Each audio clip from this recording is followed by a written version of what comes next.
Olá, eu sou a Carla Benevides e este é o programa Argumento. O Senado deve começar a analisar o projeto de regulação da inteligência artificial. Essa proposta foi apresentada formalmente pelo presidente do Senado, senador Rodrigo Pacheco, e ela é fruto do trabalho de uma comissão de juristas que foi criada aqui pelo Senado. Ao meu lado está o senador astronauta Marcos Pontes, do PL de São Paulo, que vai conversar conosco a partir de agora. Senador, obrigado pela sua presença aqui no programa. Eu que agradeço, aliás, parabéns por trazer esse tema que é tão importante, né, para o Brasil, para a sociedade como um todo. Pois é, senador, esse tema já está aí, a IA já está na vida das pessoas, já está acontecendo, e eu queria que o senhor fizesse para a gente uma breve explicação para os nossos telespectadores do que é exatamente a inteligência artificial.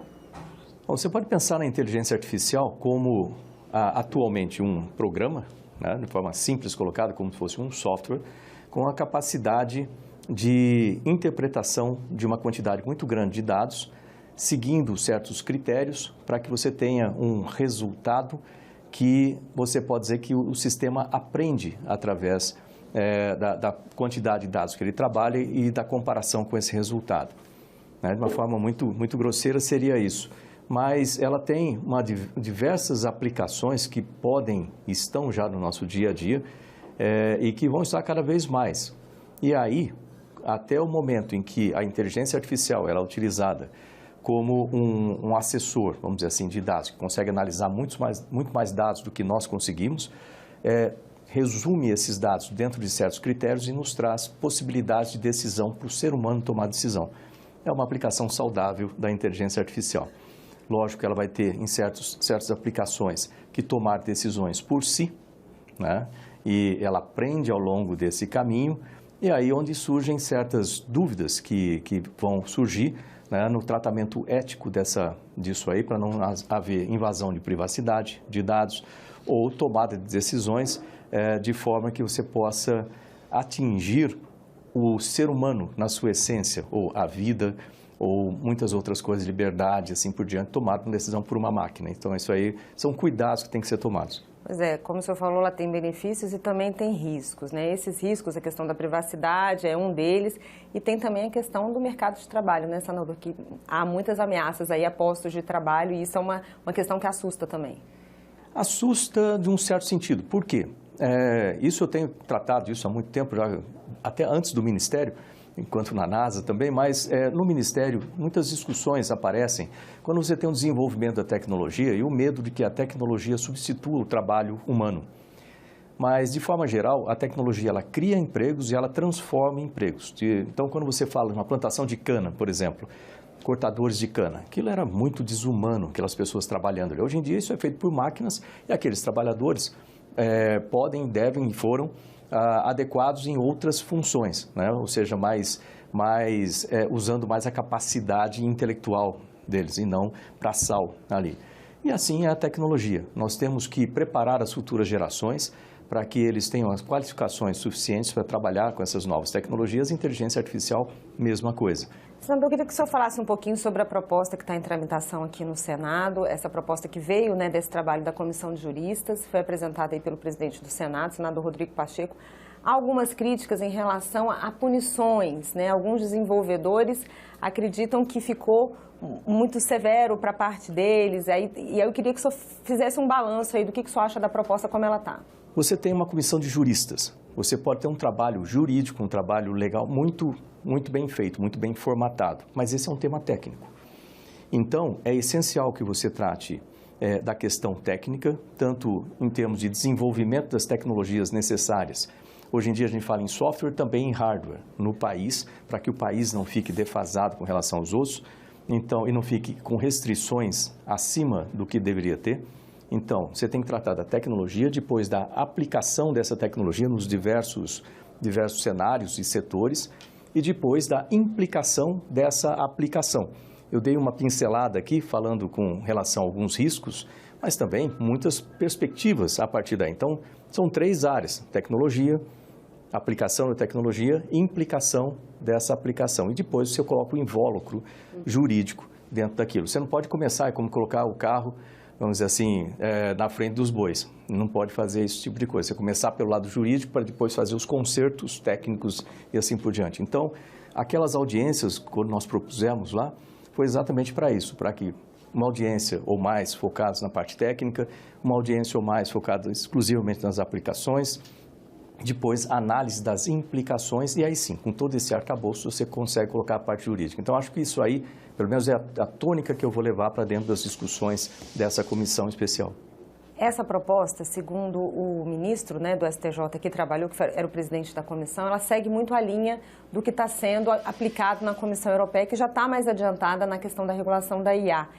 Queria que o senhor falasse um pouquinho sobre a conversa do Brasil com outros países nesse sentido, porque essas empresas que tratam de inteligência artificial, elas são globais, né? Então, o que vai valer aqui tem que valer lá. E como é que vai ser essa conversa?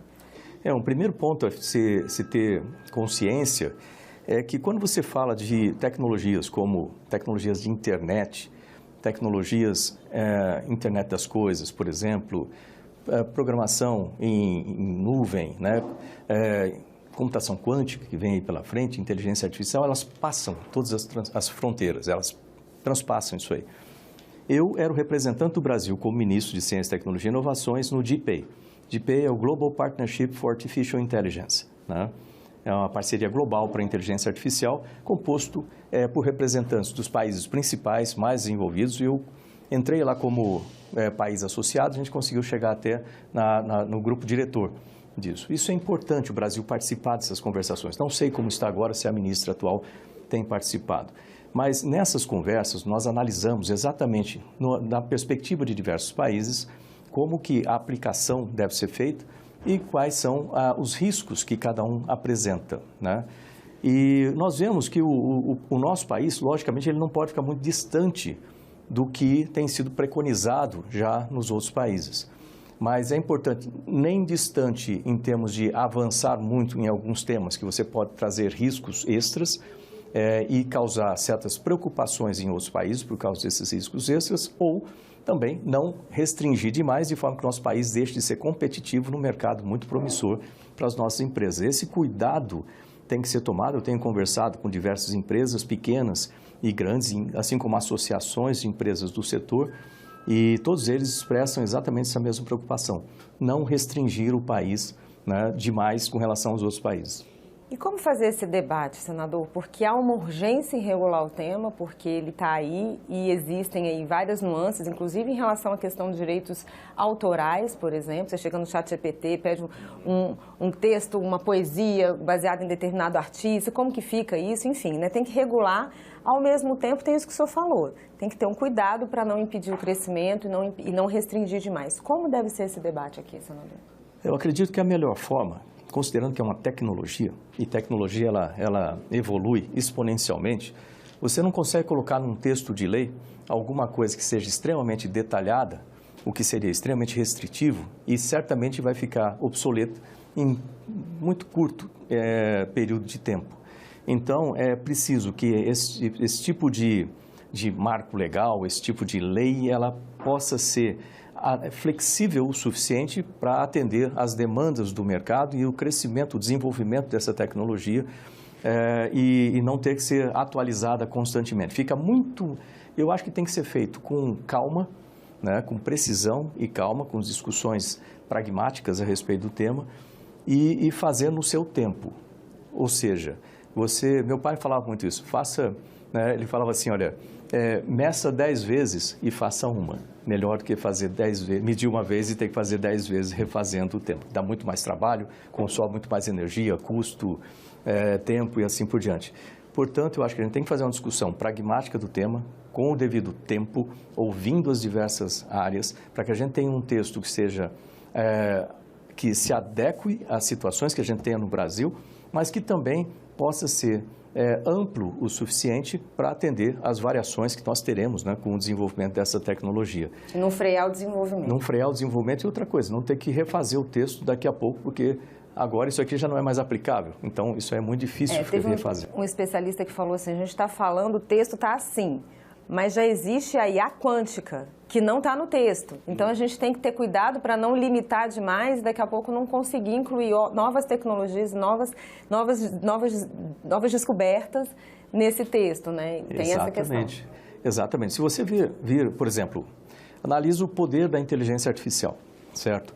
Em termos de análise de grande quantidade de dados, a interpretação desses dados, segundo atualmente com inteligência artificial focada em um assunto, vamos dizer assim, ou aplicada, você tem certas restrições quanto ao que aquela inteligência artificial pode, entre aspas, entender, né? Ou raciocinar sobre. É esquisito falar raciocinar, mas é basicamente isso aí. Agora, no momento que a gente tiver uma ampliação da capacidade de inteligência artificial em se tratar de temas mais gerais, onde você tenha sistemas que sejam mais rápidos para tratamento de todos esses dados, nós vamos ter uma capacidade enorme na tecnologia de inteligência artificial. Ótimo.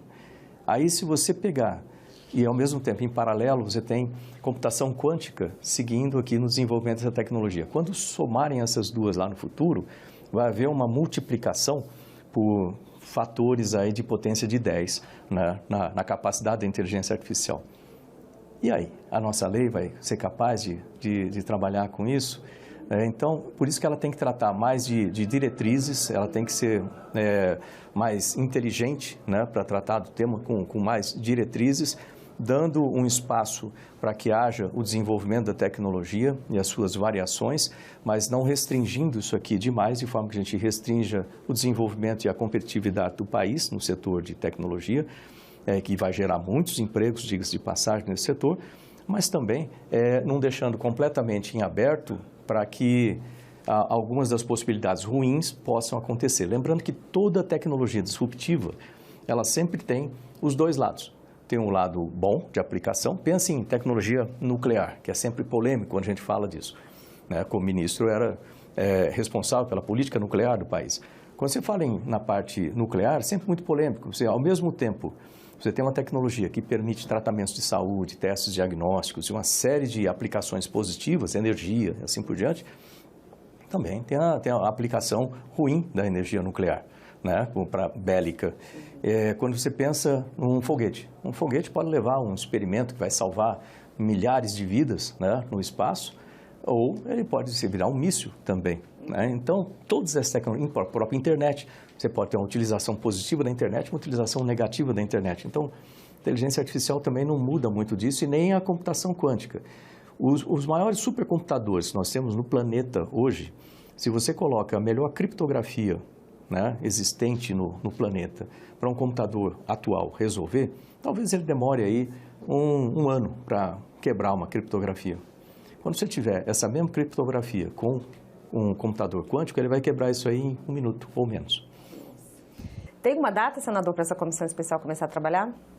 Olha, eu estava nesse momento, né, conversando, né, com o senador, com o Eduardo Gomes, e a ideia é que nós comecemos o mais rápido possível, né, para dar tempo, inclusive, de ouvir mais áreas. A ideia é que realmente que a gente faça, isso é uma discussão muito boa com todos os setores.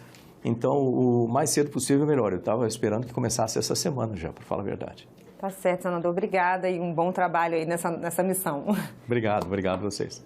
E eu agradeço a você também que nos assistiu. Esse programa já está disponível no nosso site senado.leg.br/TV e também no nosso canal no YouTube.